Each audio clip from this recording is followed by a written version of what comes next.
سارے نبی ہیں مقتدی، میرے نبی ہیں پیشوا۔ الحمدللہ رب العالمین والصلاة والسلام على سید الانبیاء والمرسلین وعلى آلہ واصحابہ اجمعین۔ اعوذ باللہ السمیع العلیم من الشیطان الرجیم، بسم اللہ الرحمن الرحیم۔ وجوہ یومئذ ناظرہ الی ربها ناظرہ۔ سورہ قیامہ آیت نمبر 22 اور 23۔ اللہ سبحانہ و تعالیٰ نے ارشاد فرمایا قیامت کے دن کے بارے میں کہ اس دن کچھ چہرے تر و تازہ ہوں گے اور اپنے رب کی طرف دیکھنے والے ہوں گے۔ ان آیات میں اللہ سبحانہ و تعالیٰ نے قیامت کے دن اپنے دیدار کا ذکر فرمایا۔ اسی طرح احادیث میں کئی ایک احادیث میں قیامت کے دن ایمان والوں کو رب کریم کے دیدار کی خوشخبری سنائی گئی۔ چنانچہ صحیح بخاری کی حدیث ہے 7437، اسی طرح 806 سیدنا ابو ہریرہ رضی اللہ تعالی عنہ سے مروی۔ بیان فرماتے ہیں کہ کچھ لوگوں نے رسول اللہ صلی اللہ تعالی علیہ وسلم سے سوال کیا، یا رسول اللہ هل نرى ربنا یوم القیامہ، اللہ کے رسول صلی اللہ علیہ وسلم کیا ہم قیامت کے دن اپنے رب کو دیکھ سکیں گے، دیکھیں گے؟ رسول اللہ صلی اللہ تعالی علیہ وسلم نے انہیں اس بات کا جواب دینے سے پہلے خود ان سے سوال فرمایا۔ وہ سوال کیا تھا؟ نبی مکرم صلی اللہ تعالی علیہ وسلم نے ارشاد فرمایا، هل تضارون فی القمر لیلۃ البدر، بلا بتلاؤ کیا 14ویں کے چاند کی رات میں تمہیں چاند دیکھنے میں کسی قسم کی دشواری ہوتی ہے، کسی قسم کی دقت یا تنگی کا سامنا کرنا پڑتا ہے؟ قالوا لا یا رسول اللہ، انہوں نے عرض کی نہیں ہے اللہ کے رسول صلی اللہ علیہ وسلم، یعنی کسی قسم کی کوئی تنگی، کوئی دشواری، کوئی دقت نہیں ہوتی، بآسانی ہر ایک اپنی جگہ بیٹھے لیٹے چلتے پھرتے کھڑے کھڑے دیکھ سکتا ہے۔ پھر رسول اللہ صلی اللہ تعالی علیہ وسلم نے ایک اور سوال کیا، فرمایا فَهَلْ تُضَارُّونَ فِي الشَّمْسِ لَيْسَ دُونَهَا سَحَابٌ، کیا تمہیں سورج کو دیکھنے میں کسی قسم کی کوئی دقت کوئی دشواری ہوتی ہے جبکہ بادل بھی نہ ہو؟ قالوا لا یا رسول اللہ، انہوں نے کہا نہیں اللہ کے رسول صلی اللہ علیہ وسلم، ایسا قطعاً نہیں ہوتا کہ بادل نہ ہو اور سورج دیکھنے میں کسی قسم کی دشواری ہو، بآسانی نظر آتا ہے۔ رسول اللہ صلی اللہ علیہ وسلم نے فرمایا فَإِنَّكُمْ تَرَوْنَهُ كَذَلِكَ يَجْمَعُ اللَّهُ النَّاسَ يَوْمَ الْقِيَامَةِ، فرمایا کہ اسی طرح تم اپنے رب کو دیکھو گے، یعنی جتنی آسانی سے، جتنی سہولت سے، بغیر کسی دقت کے، بغیر کسی تنگی اور پریشانی کے بآسانی تم اپنی اپنی جگہوں پر چاند کو دیکھ لیتے ہو، بالکل اسی طرح قیامت کے دن تم اپنے رب کو دیکھو گے اور اللہ سبحانہ و تعالیٰ لوگوں کو جمع فرمائیں گے۔ حدیث آگے کافی طویل ہے، لیکن اس حدیث سے یہ بات واضح ہو جاتی ہے آیات سے بھی کہ قیامت کے دن ایمان والوں کو اللہ سبحانہ و تعالیٰ کا دیدار ہوگا، البتہ کفار کو نہیں ہوگا، کیونکہ کفار کے بارے میں قرآن مجید میں ہے کہ کلا انہم عن ربہم یومئذ لمحجوبون، ہرگز نہیں، یہ اپنے رب سے محجوب ہوں گے، یعنی ان کو رب نہیں دکھایا جائے گا، ان کو رب کا دیدار نہیں ہوگا۔ تو قیامت کے دن اللہ سبحانہ و تعالیٰ کے دیدار کو اہل ایمان تسلیم کرتے ہیں، لیکن کیا اس دنیا میں اللہ سبحانہ و تعالیٰ کا دیدار ہو سکتا ہے یا نہیں؟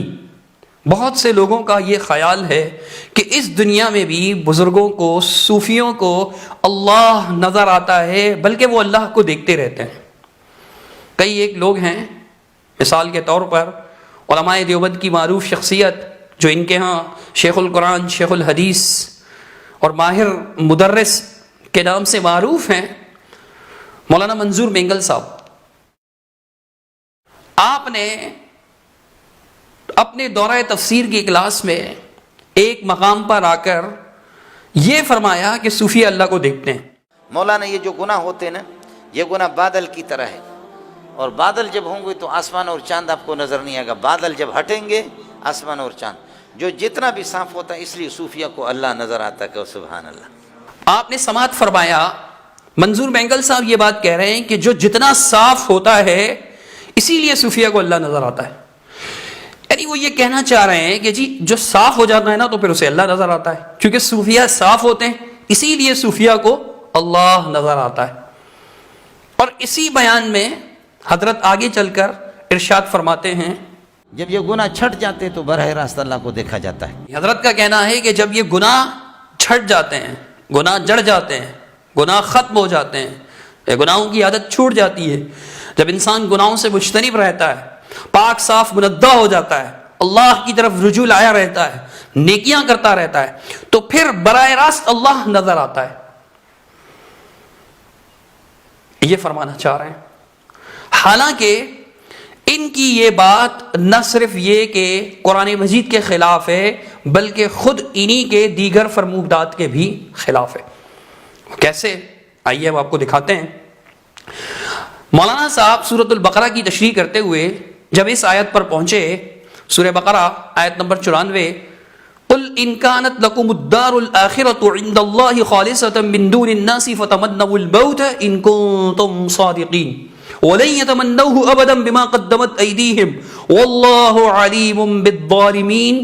اس آیت کی تشریح میں حضرت نے ایک اشعار سنائے کسی صوفی کے، فارسی اشعار، اور اس کا ترجمہ بھی کر رہے ہیں. سنیے حضرت کیا فرماتے ہیں. اس لیے ہماری تقریریں ہیں نا وہ تو بڑی اچھی ہوتی ہے کہ مسئلہ ہمارا خراب ہوتا ہے. مسئلہ سن. اب مولانا مسئلہ ہے، جو عاشق ہوتے وہ بے چین ہوتے ہیں، سمجھے. دوزخاں جاستوال کفرارا، دوزخاں جاستوال کفرارا، لیکن جاستو عشق دارارا، یا بیارے دوزار تاب خرم، یا بیارے دوزار، یا بیارے دوزار تاب خرم، یا بیارے دوزود جانارا. خیال کر لینا، اب مزہ آئے گا آپ کو. دوزخاں جاستوال کفرارا، جہنمی کافر وہاں جلیں گے، جہنم میں ہوں گے، ہم ادھر جہنم میں ہیں کہ اللہ کب ہمیں ملے گا، اللہ کب ملے گا. اور اللہ کا نظام ہے کہ اس دنیا میں اللہ اپنی زیارت نہیں کراتا جب تک آدمی اس دنیا سے نہ چلا جائے، سمجھے. تو کافر ادھر جلیں گے، ہم تو ادھر ہی جل رہے ہیں کہ محبوب کا فراق ہے، محبوب ہمیں، سمجھے. دوزخاں جاستوال کفرارا، لیکن جاستو عشق دارارا. دار کہتے سولی کو، ہم تو سولی پہ لٹکے ہوئے کہ ہمارا رب ہمیں نظر نہیں آئے گا. وہ تو قیامت کے دن وجوہ یومئذ ناظرۃ الی ربہا ناظرہ نظر آئے گا، سمجھے. اس لیے اب کہتا ہے یا بیارے دوزار تاب خرم، یا بیارے دوزار تاب خرم، یا بیارے دزود جانان. یا زہر کا پیالہ لا کر کے مجھے دے دو، خودکشی کرتا ہوں، یا میرا جانان مجھے دکھاؤ جو عرش پر ہے. آپ نے دیکھا منظور بینگل صاحب یہ فرماتے ہیں کہ عاشق جو ہے وہ دنیا میں اللہ کے دیدار کو، اللہ کی دیکھنے کو تڑپ رہے ہوتے ہیں. بقول ان کے، یعنی وہ جو اشعار کا انہوں نے ترجمہ کیا، کہ دنیا میں ہی جہنم میں جل رہے ہوتے ہیں. اللہ کے پیارے، اللہ سے محبت کرنے والے دنیا میں جل رہے ہوتے ہیں. کس بات پر؟ کہ جی ہمیں اللہ کا دیدار نہیں ہو رہا. پھر حضرت خود ہی فرماتے ہیں کہ اللہ کا نظام ہے کہ اس دنیا میں اپنی زیارت نہیں کراتا جب تک آدمی اس دنیا سے چلا نہ جائے. اور اللہ کا نظام ہے کہ اس دنیا میں اللہ اپنی زیارت نہیں کراتا، اور چلا جائے اس کے بعد آگے چل کر خود ہی کہتے ہیں کہ وہ اس دنیا میں جلتا رہتا ہے کہ جی مجھے اللہ کا دیدار نہیں ہو رہا. پھر آیت پڑھتے ہیں کہ وجوہ یومئذ ناظرہ الی ربہا ناظرہ، قیامت کے دن ہوگا دیدار. خود حضرت کہہ رہے ہیں، آیت پڑھ کر کہہ رہے ہیں. اب ان دونوں باتوں پر اگر غور کریں کہ ایک طرف مولوی صاحب فرماتے ہیں کہ جی صوفیہ کو اللہ نظر آتا ہے، جو جتنا بھی صاف ہوتا ہے اس لیے صوفیہ کو اللہ نظر آتا ہے. کہ سبحان اللہ. جب گناہ چھڑ جائیں تو اللہ نظر آتا ہے. دوسری طرف وہ قصہ بیان کر رہے ہیں کہ جی وہ تو تڑپتے رہتے ہیں کہ ہم تو جہنم کے عذاب میں چل رہے ہیں، اور اتنا تڑپتے ہیں بقول مولانا صاحب کے کہ وہ کہتے ہیں کہ جی زہر کا پیالہ لا دو، میں خودکشی کروں تاکہ مر جاؤں، اور عرش پر رحمان جو ہیں اس کا مجھے دیدار ہو جائے. میرا جانان، مولانا صاحب کے بقول میرا جانان عرش پر ہے، مجھے اس کے دیدار ہو جائیں. ایک طرف وہ اتنا تڑپ رہا ہے، دوسری طرف آپ کہتے ہیں کہ صوفیہ کو اللہ نظر آتا ہے۔ اب مولانا منظور بینگل صاحب کے ان دونوں بیانات میں سے کون سا بیان صحیح ہے اور کون سا دلائل کے مطابق ہے، واقعہ کے مطابق ہے، اور کون سا غلط ہے، اس کا فیصلہ ہم خود ان پر اور عوام پر چھوڑتے ہیں۔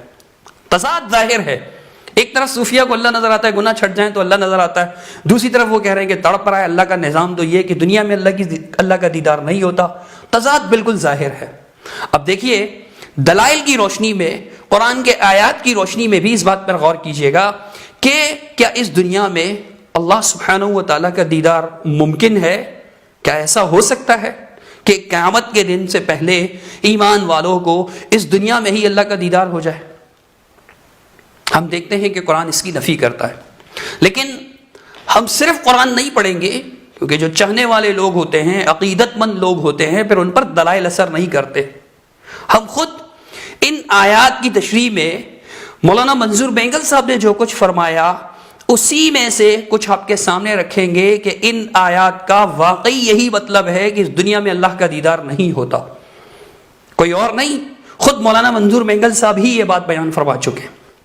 چنانچہ سورۃ الانعام آیت نمبر 103 اللہ سبحانہ و تعالی ارشاد فرماتا ہے لا تدرکہ الابصار وہو یدرک الابصار وہو اللطیف الخبیر، فرمایا کہ نگاہیں اس کا احاطہ نہیں کر پاتی، وہ نگاہوں کا احاطہ کرتا ہے اور وہ بہت زیادہ باریک بین اور بہت زیادہ باخبر ہے۔ اس آیت کی تشریح جو مولانا منظور بینگل صاحب نے کی وہ ان کے تفسیر کی کلاس نمبر 17 یعنی یوٹیوب پر ان دروس کو، ان لیکچرز کو، حضرت کے ان محاضرات کو، ان بیانات کو کلاس نمبر کی ترتیب سے اپلوڈ کیا گیا۔ کلاس نمبر 17 پر جب آپ آئیں گے تو آپ اس میں 3 گھنٹے 25 منٹ گزار دیجئے، یعنی ٹائم پر چلے جائیں۔ جب درس 3 گھنٹے 25 منٹ چلے جائے تو آپ دیکھیں گے کہ حضرت اس آیت پر گفتگو فرما رہے ہیں۔ اس گفتگو میں حضرت نے ایک مقام پر آ کر کے یعنی توجیحات بیان کی کہ نظر نہیں آتا، تم اللہ کو نہیں دیکھ سکتے، اس کا کیا مطلب ہے، ادراک کا کیا مفہوم ہے، کافی روشنی ڈالی اس پر، اور اس کے بعد مختلف توجیحات بیان فرمائی تعارض رفع فرمانے کے لیے۔ ان میں سے 8ویں توجیح حضرت نے کیا بیان کی؟ 8ویں توجیح ملاحظہ کیجیے۔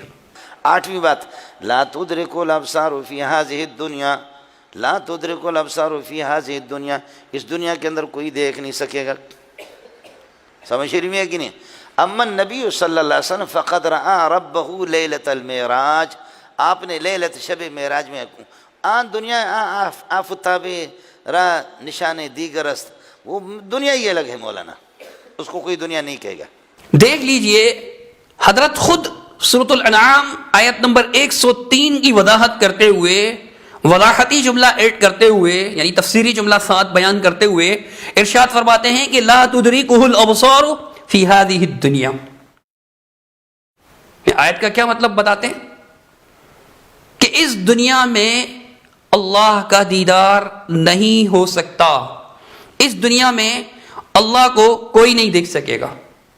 پھر خود ہی فرماتے ہیں، یعنی ان کا یہ بھی نظریہ ہے، چونکہ نبی کریم صلی اللہ تعالی علیہ وسلم نے معراج کی رات اللہ سبحانہ و تعالیٰ کا دیدار فرمایا، تو یہاں پھر اشکال پیدا ہوتا ہے کہ جب اس دنیا میں کوئی دیکھ ہی نہیں سکتا تو نبی علیہ الصلوۃ والسلام نے کیسے دیکھ لیا؟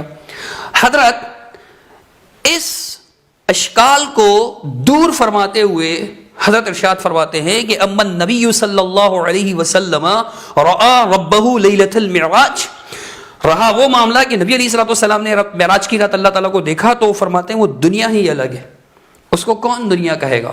یعنی وہ ملائے اعلیٰ کی بات ہے۔ حضرت بیان فرماتے ہیں کہ وہ ملائے اعلیٰ کی بات ہے، 7 آسمان سے اوپر ہے، وہ یہ دنیا تھوڑا ہے، اس کو یہ دنیا کون کہے گا؟ یعنی وہ یہ دنیا نہیں ہے۔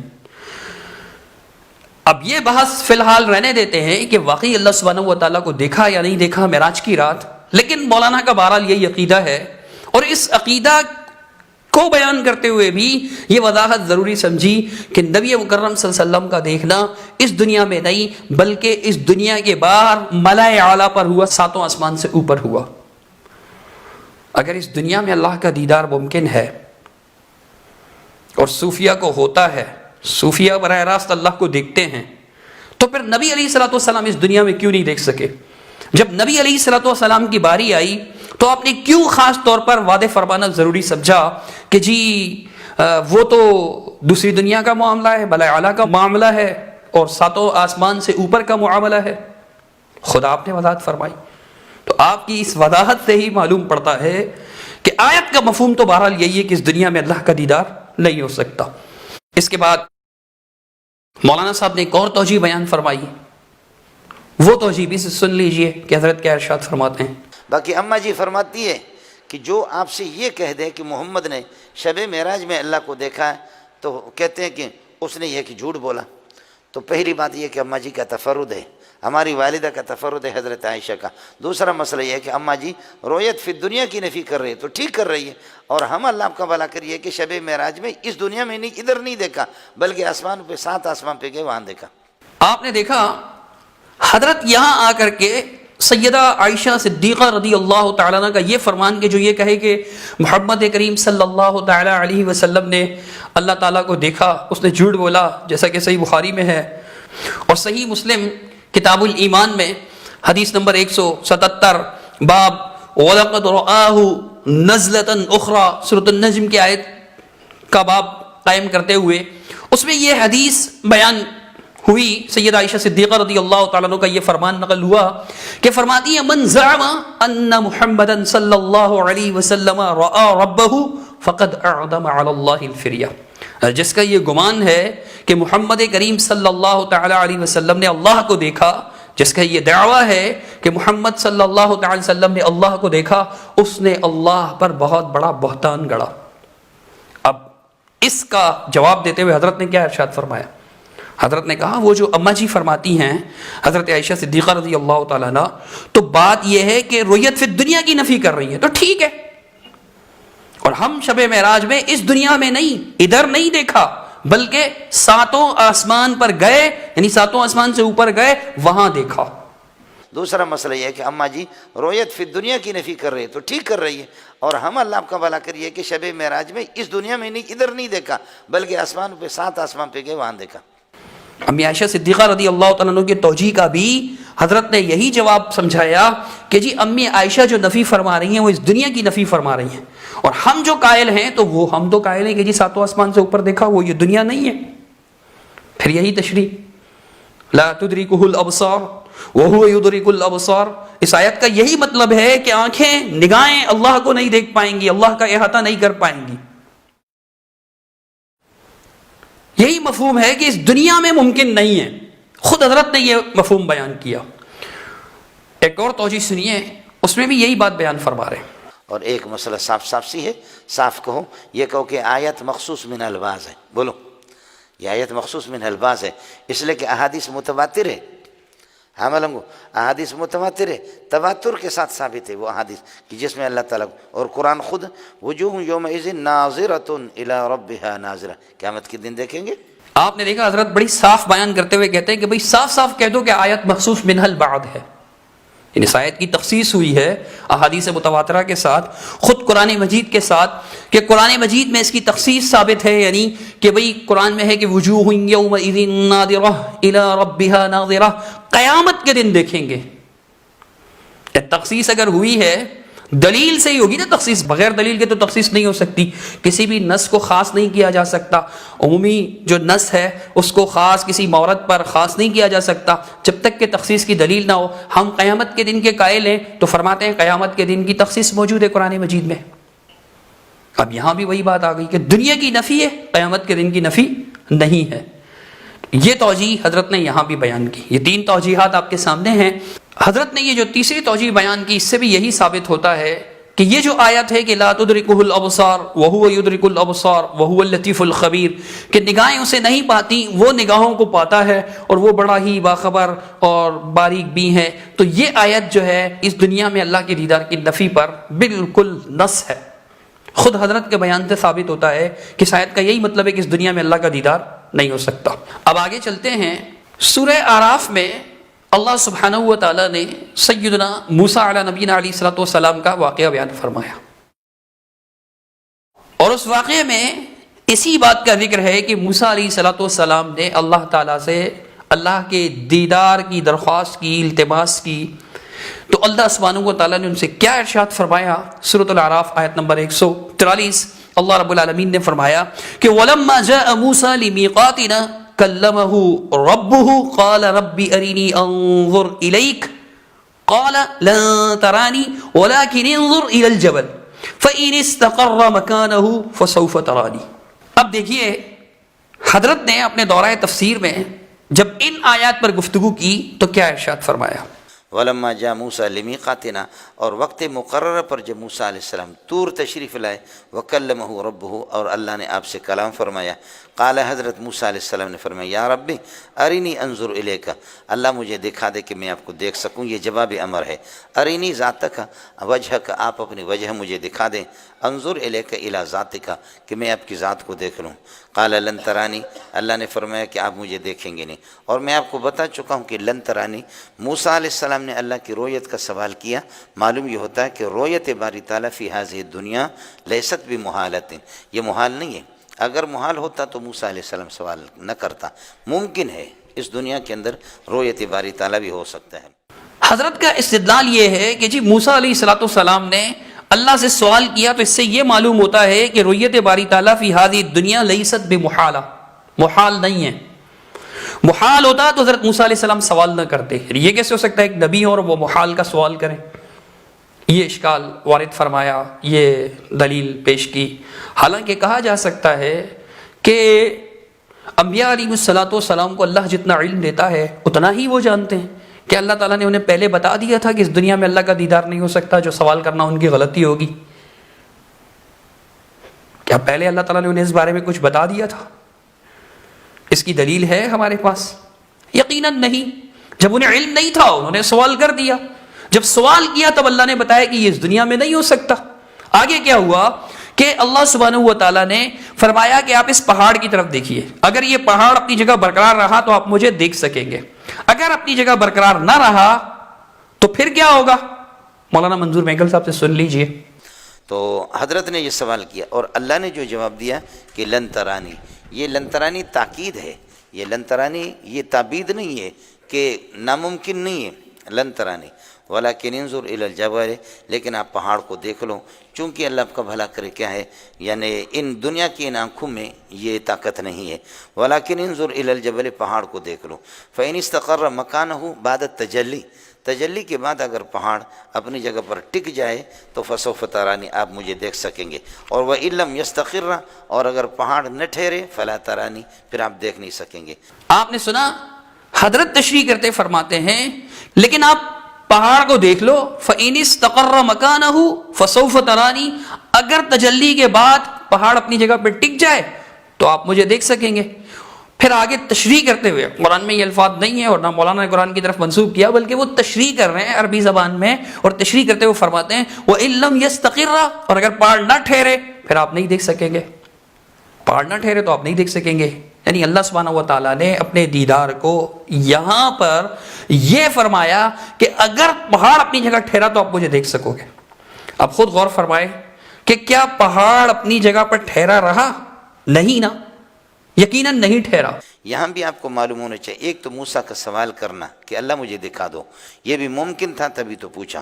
دوسرا یہ ہے کہ ان استقر مکانہ، استقرار مکان فی حالت تجلی اللہ، اللہ کی تجلی کے دوران پہاڑ کا ٹھہر جانا یہ ممکن ہے، اور کلمہ ان جو آتا ہے یہ ممکنات پر داخل ہوتا ہے، کلمہ ان آتا ہے ممکنات پر داخل ہوتا ہے، لو نہیں ہے ملنگو، لو اشرکوا لحبط عنہم، فرض کر لو کہ نبی شرک کرے تو نبی سے شرک کا ہونا تو محال ہے، سمجھے؟ لو انزلنا هذا القرآن فإن استقر مکانہ فی حالت تجلی اللہ، اللہ کی تجلی کے دوران اگر پہاڑ ٹھہر جائیں اپنی جگہ پر تو فسوف ترانی، وإن لم یستقر، اور اگر نہ ٹھہرے تو فلا ترانی، پھر آپ نہیں دیکھیں گے۔ اس کے بعد ہوا فلما تجلی ربہ للجبل، یہ لام اللہ کے معنی میں ہے، فلما تجلی ربہ للجبل علی الجبل، جب اللہ نے اپنے تجلی اور اپنے نور کو ظاہر فرمایا پہاڑ پر تو جعلہ مدکوکن، دکن کا معنی مدکوکن، یہ مصدر مبنی للمفعول ہے، پہاڑ کے ریزہ ریزہ کر دیا اللہ نے، یہ مفعول ثانی دکن جعلہ کا، یہ جواب بنے گا لما کے لیے۔ یہ لام یہاں علا کے معنی میں ہے، سورہ صافات کے اندر بھی آئے گا فلما اسلم وتلہ للجبین، اے علی الجبین، بیٹے کو پیشانی کے بل گرایا، حضرت حضرت ابراہیم علیہ السلام نے للجبین علی الجبین، یہ اسی طریقے پر ہوگا. وَلَكِنْ انظُرْ إِلَى الْجَبَلِ فَإِنِ اسْتَقَرَّ فَلَمَّا تَجَلَّى رَبُّهُ لِلْجَبَلِ عَلَى الْجَبَلِ جَعَلَهُ دَكًّا اے مدکوکن، اللہ نے ریزہ ریزہ کر دیا پہاڑ کو. وَخَرَّ مُوسَىٰ صَعِقًا جَعَلَ پَرَاتَفَ، اور موسیٰ علیہ السلام یہ ہے کہ گر پڑے حال کونہ صَعِقًا بے ہوش ہو کر کے. حضرت موسیٰ علیہ السلام یہ ہے کہ بے ہوش ہو کر کے. وَخَرَّ مُوسَىٰ صَعِقًا، خود حضرت اپنے بیان میں یہ بات بیان کر چکے ہیں، آپ کو ہم دکھا چکے ہیں کہ فَلَمَّا تَجَلَّى رَبُّهُ لِلْجَبَلِ جَعَلَهُ دَكًّا، فرمایا کہ جب اللہ نے اپنی تجلی، اپنے نور کو ظاہر فرمایا تو پہاڑ کو ریزہ ریزہ کر دیا. پہاڑ ریزہ ریزہ ہو گیا، بالکل ختم ہو کر رہ گیا پہاڑ. جب پہاڑ اپنی جگہ نہیں رہا تو اللہ نے یہی تو فرمایا تھا کہ پہاڑ اپنی جگہ رہا تو آپ مجھے دیکھ لیں گے، اور اگر پہاڑ اپنی جگہ نہیں رہا تو آپ نہیں دیکھ سکیں گے. اب جب پہاڑ ریزہ ریزہ ہو گیا تو موسیٰ علیہ السلام کے ساتھ کیا معاملہ ہوا؟ موسیٰ علیہ السلام بے ہوش ہوئے، گر گئے. جب انہیں افاقہ ہوا تو انہوں نے کیا ارشاد فرمایا؟ انہوں نے فرمایا کہ قال سبحانک تبت الیک وانا اول المؤمنین، اللہ میں تیری تسبیح بیان کرتا ہوں، تیری ذات پاک ہے، میں تیری طرف رجوع لاتا ہوں، توبہ کرتا ہوں، اور میں اول المؤمنین ہوں. اب اس اول المؤمنین کی تشریح کرتے ہوئے حضرت مولانا منظور مینگل صاحب نے 3 نکات بیان فرمائے. ہر ایک نقطہ اپنی جگہ یہی وعدے کرتا ہے کہ اس دنیا میں اللہ کا دیدار ممکن نہیں. دیکھ لیجئے. وَأَنَا أَوَّلُ الْمُؤْمِنِينَ وَأَنَا أَوَّلُ الْمُؤْمِنِينَ بِأَنَّكَ لَا تُرَى فِي هَذِهِ الدُّنْيَا، میرا سب سے پہلا یقین ہے کہ اس دنیا میں آپ کو کوئی دیکھ نہیں سکتا. یہ حضرت کا پہلا نقطہ ہے.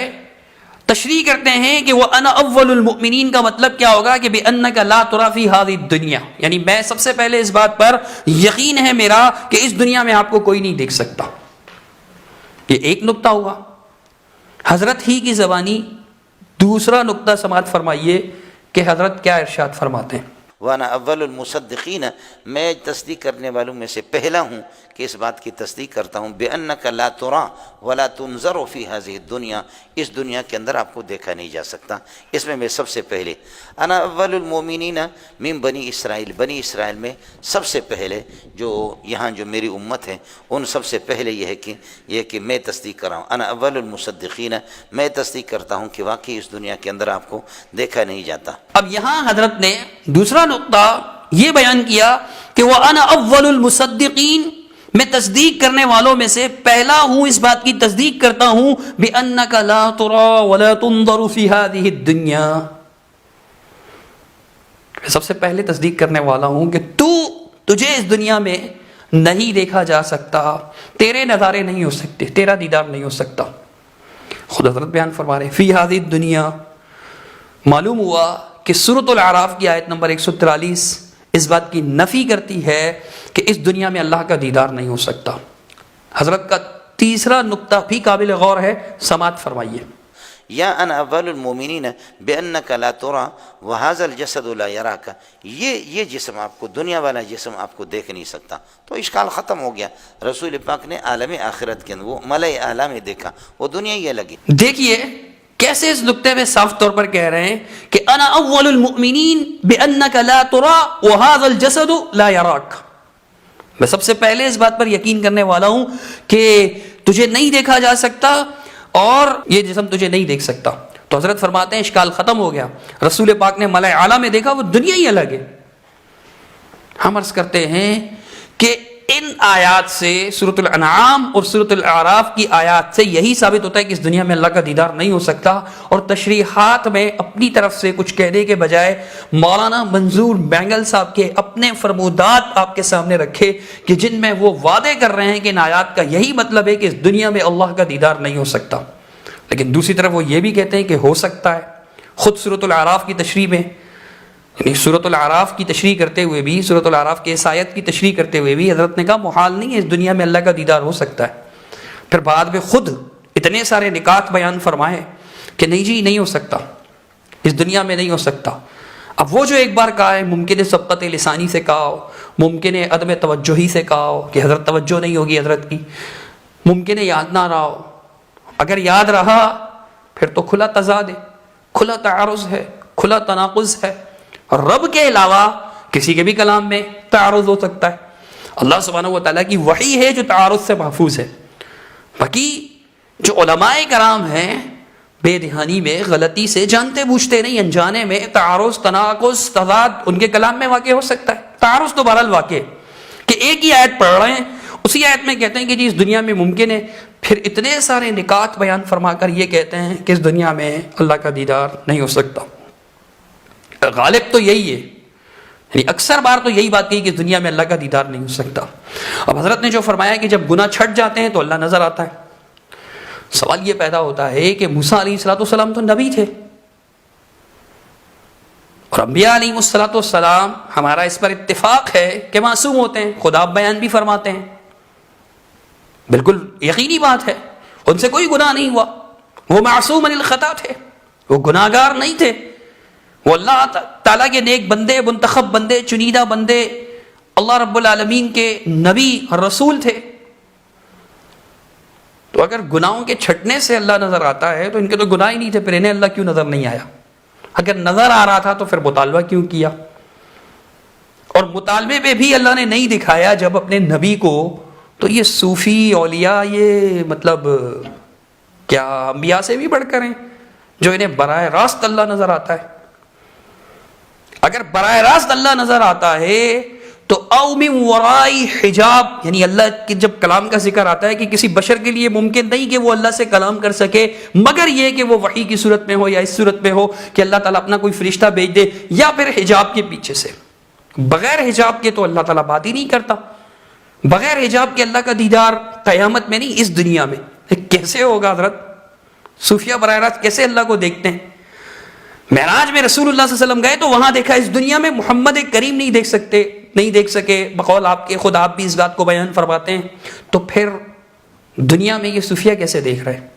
ہاں اگر آپ یہ کہیں کہ جی صوفیہ بھی معراج پر پہنچ گئے تو یہ الگ بات ہے، چونکہ آپ کے جو امداد اللہ مہاجر مکی صاحب، امداد اللہ تھانوی صاحب، جو آپ کے بزرگوں مولانا رشید احمد گنگوئی صاحب، مولانا قاسم نانوتوی صاحب، مولانا اشرف علی تھانوی صاحب، مولانا خلیل احمد سہارنپوری صاحب اور دیگر اکابر آپ کے جتنے بھی ہیں، سب کے پیر و مرشد، پیراں حضرت میراں امداد اللہ مہاجر مکی تھانوی صاحب، انہوں نے اپنی کتاب میں تو یہ لکھا ہے کہ بالکل صوفی جو ہے پھر عرش تک پہنچ جاتا ہے۔